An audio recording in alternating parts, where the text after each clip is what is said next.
Syllabus और previous year questions इनको analyse कर लिया ऑलमोस्ट एक महीना। आंसर राइटिंग के लिए मेरा ये मैसेज है कि जब आप प्रिपरेशन स्टार्ट करें तो don't go behind it. Prelims के तो कहते हैं सी सेट की वजह से नहीं हुआ, तो नॉर्मली मैम क्या लगता है कि सी सेट को उनको किस अप्रोच के साथ जाना चाहिए सी सेट में?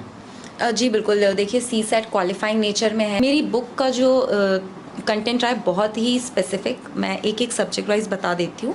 हिस्ट्री में एंशिएंट हिस्ट्री के लिए एनवायरनमेंट की बात की जाए तो 11th की केमिस्ट्री में एनसीईआरटी एक चैप्टर या 2 चैप्टर्स हैं और 12th की बायोलॉजी में 3-4 चैप्टर्स हैं। Hello everyone, welcome to student. तो सभी हमारे साथ हैं जागृति मैम। आप सभी जानते होंगे जागृति मैम को। तो आज हम मैम की जर्नी जानेंगे कि मैम की स्ट्रगल की जर्नी कैसी रही, और मैम ने सेकंड अटैम्प्ट में ही यूपीएससी क्लियर किया टॉप रैंक के साथ, आप सभी जानते हैं। तो मैम से आज हम बुक्स जानेंगे, उनकी स्ट्रेटजी जानेंगे और क्या मोटिवेशन का सोर्स रहा, इन सब बातों को हम इस वीडियो में डिटेल में कवर करेंगे। तो अभी तक आपने चैनल को सब्सक्राइब नहीं किया तो चैनल को सब्सक्राइब कर लीजिए, इस वीडियो को लाइक करिए।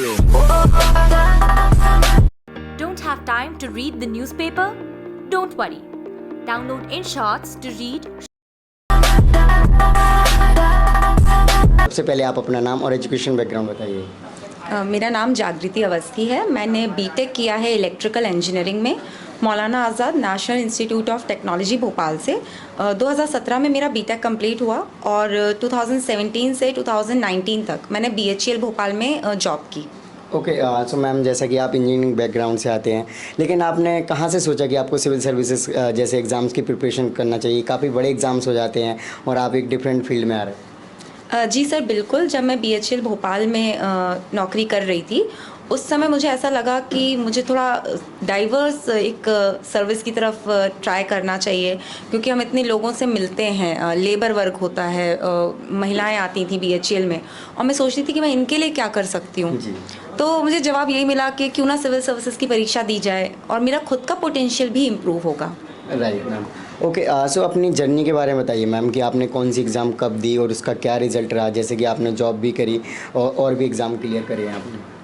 सबसे पहला एग्ज़ाम अगर मैं देखूं तो मैंने जेई मेंस जो होता है एंट्रेंस एग्ज़ाम, मैंने वो क्लियर किया था। फिर मैं एनआईटी भोपाल में पढ़ने लगी। उसके बाद एनआईटी भोपाल में 2017 में मुझे पीएसयूज़ का थोड़ा क्रेज़ था, इलेक्ट्रिकल इंजीनियर थी तो लगता था कि वहाँ पे जाके काम करूँ। तो उसमें मैंने गेट का एग्ज़ाम दिया, इंजीनियर्स के लिए होता है, उसमें मेरी ऑल इंडिया रैंक 51 आई। उसके थ्रू मैंने बीएचईएल भोपाल को ज्वाइन किया।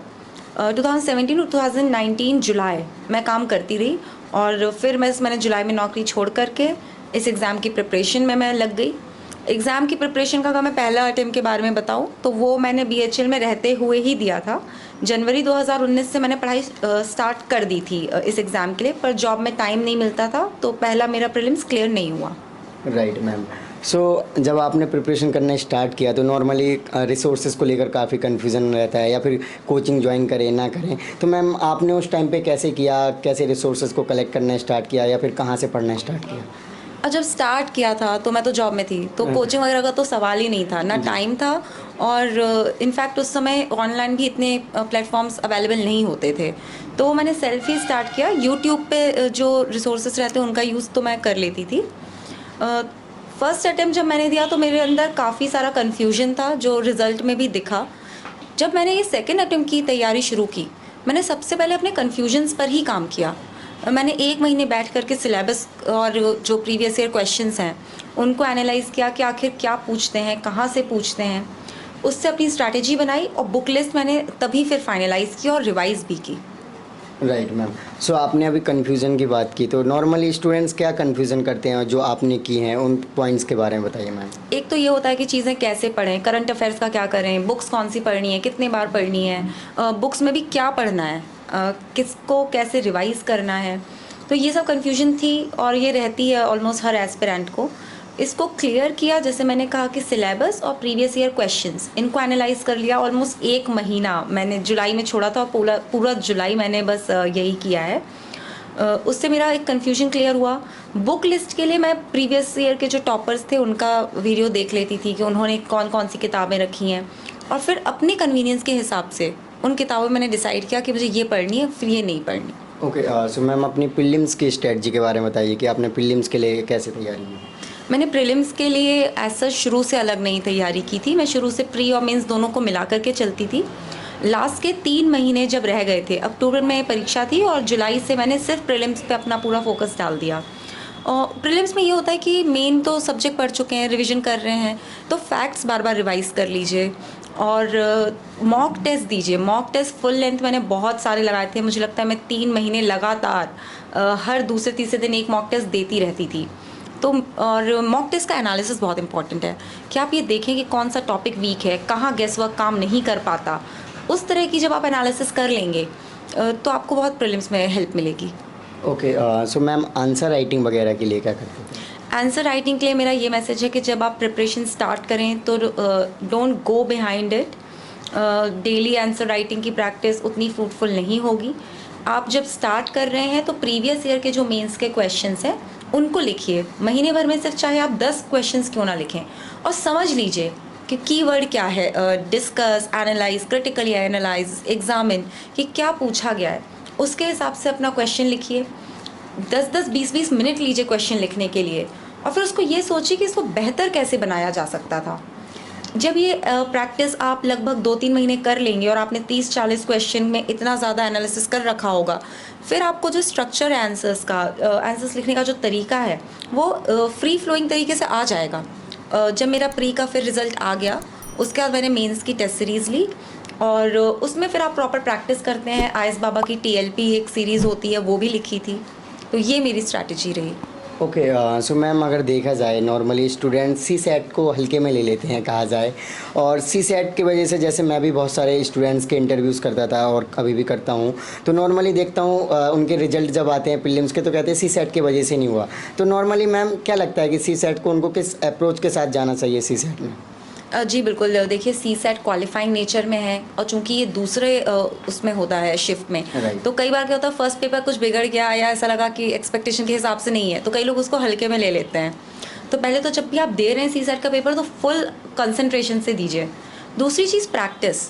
जो लोग इंजीनियरिंग या मैथमेटिक्स बैकग्राउंड के हैं, आप ये मत सोचिए कि हम सीधे जा कर के वो लिखेंगे, क्योंकि कई बार मान लीजिए पैराग्राफ रीडिंग ज़्यादा आ गई, तो प्रैक्टिस करिए। यदि आप नॉन इंजीनियरिंग बैकग्राउंड के हैं तो देखिए 10th तक की मैथ्स ही पूछी जाती है, तो डोंट रन बिहाइंड एनीथिंग। मेरे हिसाब से उसमें कोचिंग से ज़्यादा अच्छा है कि आप 10th की NCERT ले लीजिए या RD शर्मा ले लीजिए।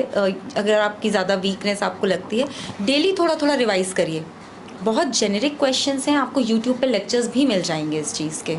ओके, सो मैम ऐसे राइटिंग को लेकर भी काफ़ी कन्फ्यूज़न रहता है स्टूडेंट्स में नॉर्मली, तो उसके बारे में बताइए। मैं ऐसे राइटिंग की आपको एक चीज़ बताऊं, मैंने कोई ऐसे की टेस्ट सीरीज़ नहीं ली थी। मैंने ऐसे की पूरी तैयारी प्री के रिज़ल्ट के बाद ही की है। अनुदीप दुरी शेट्टी सर, जिन्होंने टॉप किया था 2017 में जी। मैंने उनका जो ब्लॉग है ऐसे राइटिंग पे, वर्डप्रेस पे है या मुझे याद नहीं आ रहा किस पे, उसमें उन्होंने पूरी ऐसे है क्या, कैसे लिखते, पूरी स्ट्रैटेजी शेयर की। उनके नोट्स भी हैं उसमें, कोटेशंस की लिस्ट भी है और सैम्पल एसेज भी हैं। उनको मैंने 2-3 बार पढ़ा ताकि मैं ये समझ सकूं कि ऐसे में आखिर लिखना क्या है, कितना डिफरेंट अप्रोच है। फिर मैंने प्रीवियस ईयर के 2-3 साल के पेपर्स उठाए और 6 से 7 एसेज मैंने खुद लिखे घर पे रहकर, और अपने एक फॉर्मर कलीग से मैंने उसे इवैल्यूएट करवा लिया। तो वो फीडबैक दे देते थे, क्योंकि टाइम इतना बचा नहीं था कि मैं टेस्ट सीरीज़ ले पाती, और ज़रूरत भी नहीं है। अगर आपकी राइटिंग स्किल ठीक ठाक है तो उतना इम्पॉर्टेंट नहीं रहता है। ओके, सो मैम आपकी इम्पोर्टेंट बुक्स की बात की जाए तो कौन सी बुक्स आप फॉलो करते हैं? मेरी बुक का जो कंटेंट रहा है बहुत ही स्पेसिफिक, मैं एक एक सब्जेक्ट वाइज बता देती हूँ। हिस्ट्री में एंशिएंट हिस्ट्री के लिए मैंने अपने खुद के कुछ नोट्स बनाए थे NCERT से, हालांकि NCERT बहुत कॉम्प्रिहेंसिव हो जाती है उसके लिए। तमिलनाडु बोर्ड की 11वीं क्लास की बुक आप पढ़ लीजिए। एंशिएंट के साथ साथ मिडिवल भी उसी से कवर हो जाएगा। मिडिवल में खासकर ध्यान दीजिए कि political structure, economic structure, social structure, art and culture, ये ज़्यादा इंपॉर्टेंट है। इवन एंशिएंट में भी यही चीज़ें ज़्यादा इंपॉर्टेंट रहती हैं। आर्ट एंड कल्चर इसी का पार्ट रहता है एक तरीके से। उसके लिए मैंने नितिन सिंघानिया सर के हैंड रिटन नोट्स और फाइन आर्ट्स NCERT की आखिरी के कुछ 4-5 जो पेजेस हैं ग्लॉसरी के, इस बार प्रीलिम्स में डायरेक्ट ग्लॉसरी से क्वेश्चन था, वो मैंने पढ़ी। और फाइन आर्ट्स की बुक में जो बॉक्सेस हैं हर मॉन्यूमेंट के बारे में वो किए। मॉडर्न हिस्ट्री के लिए केवल राजीव अहीर सर की मैंने स्पेक्ट्रम बुक पढ़ी। ज्योग्राफी की बात करें तो 2+2 11th और 12th की जो NCERTs हैं बस वो कंप्लीट की थी, और राजतनिल सोलंकी मैम के वीडियो लेक्चर्स देखे थे कंसेप्ट समझने के लिए। एनवायरनमेंट की बात की जाए तो 11th की केमिस्ट्री में एनसीईआरटी 1 चैप्टर या 2 चैप्टर्स हैं, और 12th की बायोलॉजी में 3-4 चैप्टर्स हैं, 4 चैप्टर्स हैं, उनको पूरा कंप्लीट कर लिया। फिर जो कुछ भी वो पूछे जाते थे, जैसे करंट अफेयर्स में मैं पीटी 365 जो आती है कंपाइलेशन, उसको पढ़ती थी साथ में हर सब्जेक्ट के लिए। तो मैं उसमें अगर कोई कीवर्ड है जैसे कि बेसल नॉर्म्स है या स्टॉकहोम कॉन्फ्रेंस है, उस तरह का कुछ भी अगर आ रहा था तो मैं उसको बैठ करके फिर डिटेल में इंटरनेट पे गूगल करके या कुछ भी फिर मैं उसको देखती थी या डिटेल में पढ़ती थी। इन 2 चीज़ों के अलावा बहुत इंपॉर्टेंट है एनवायरनमेंट और ज्योग्राफी दोनों में मैपिंग। मैंने स्टूडेंट का एटलस ऑक्सफर्ड का जो आता है वो यूज़ किया था, आप दूसरा भी कोई कर सकते हैं। और साथ में गूगल मैप्स बहुत अच्छा सोर्स है, क्योंकि उसमें आप पिन पॉइंट लोकेशन देख सकते हैं चीज़ों की बस, और वहाँ पे आसपास कोई नदी है या कुछ है। एनसीईआरटी में जितने भी लोकेशंस आपको पढ़ें, आप उसको ज़रूर एक मैप बना लीजिए। एक्चुअली आई एम प्लानिंग कि जब मैं फ्री हो जाऊँ तो मैं अपने नोट्स को स्कैन करके शेयर कर दूँ, बट वो थोड़ा सा टाइम शायद लगेगा और अभी प्रीलिम्स भी है, तो आप लोग तब तक अपनी खुद की मैपिंग करिए। अगर कोई नेशनल पार्क इंपॉर्टेंट है, न्यूज़ में है, जैसे पन्ना टाइगर रिजर्व है, मध्य प्रदेश में ही है, उसमें केन रिवर बहती है साइड से, तो ये आपको मालूम होना चाहिए। इस तरीके की मैपिंग कर लें। वर्ल्ड मैपिंग आप कॉन्टिनेंट बाय कॉन्टिनेंट करें तो वो टुकड़ों में, छोटे छोटे टुकड़ों में टूट जाती है, और राजनल सोलंकी मैम ने भी उसको काफ़ी अच्छा कवर किया हुआ है।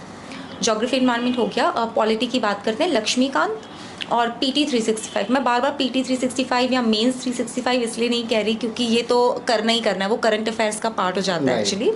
तो लक्ष्मीकांत और बस उसमें ऑलमोस्ट कवर हो जाएगा। और जो भी मैंने चीज़ें जैसे मेंशन की, मैं एक चीज़ और कह दूं कि जो मैं नोट्स कह रही हूँ, चूँकि मैंने कोचिंग ली हुई थी शुरुआती दौर में, मैं छोड़ के गई तो अगस्त से लेकर के लगभग जब तक कोविड नहीं आ गया, जब तक कोचिंग, फिर तो कोचिंग ही बंद हो गई थी, तो सब आधा अधूरा रह गया। पर जो भी मैंने उस दौरान नोट्स बनाए थे, मैंने इन सब के वो नोट्स भी फॉलो किए। मगर मैं अपने एक्सपीरियंस से बता रही हूँ कि नोट्स में ऐसा कुछ नहीं है जो एनसीईआरटीज़ में या ये जो मैंने आपको बुक्स बताई हैं उनमें ना हो, तो उसके पीछे मत भागिए। कंटेंट सेम रहता है, टीचर भी आखिर बुक से ही पढ़ाता है। बट मैंने कहा कि क्लैरिफाई तो कर देना चाहिए। इतनी चीज़ें हैं। एनवायरनमेंट के लिए आप टेलीग्राम पे वैशाली आनंद मैम का एक चैनल चलता है, वैशाली आनंद एनवायरनमेंट करके, उसमें बहुत अच्छा क्वालिटी कंटेंट आपको मिल जाएगा। आप उसको प्लीज़ रेफ़र करिए और उसका हर कंटेंट को आप एक्सप्लोर कर लीजिए एक बार। साइंस एंड टेक की यदि बात की जाए तो करंट अफेयर्स से हो जाता है। करंट अफेयर्स को थोड़ा सा डिटेल में, जैसे इसरो का कोई मिशन है, चंद्रयान है, तो आउटर स्पेस मिशंस क्या होते हैं, लैंडर मिशंस क्या हैं, ऑर्बिटर मिशंस क्या हैं, मतलब एक बेसिक बैकग्राउंड तैयार कर लीजिए। अगर आपको लगता है कि थोड़ा ज़्यादा ही वीक हो जाता है तो RS TV का, राज्यसभा TV का साइंस मॉनिटर देख लीजिए। इसके अलावा सब्जेक्ट्स में इकोनॉमिक्स, मैंने मृणाल सर का इकोनॉमिक्स का पूरा PDF और 11th क्लास की NCERT इंडियन इकोनॉमिक डेवलपमेंट, और इंटरनेशनल रिलेशंस के लिए मेंस 365 के लास्ट 2 इयर्स। सोसाइटी में क्योंकि सोशियोलॉजी मेरा ऑप्शनल था तो कुछ खास प्रिपरेशन नहीं की। ये बुक लिस्ट थी। ओके, सो मैम जैसे कि अभी आप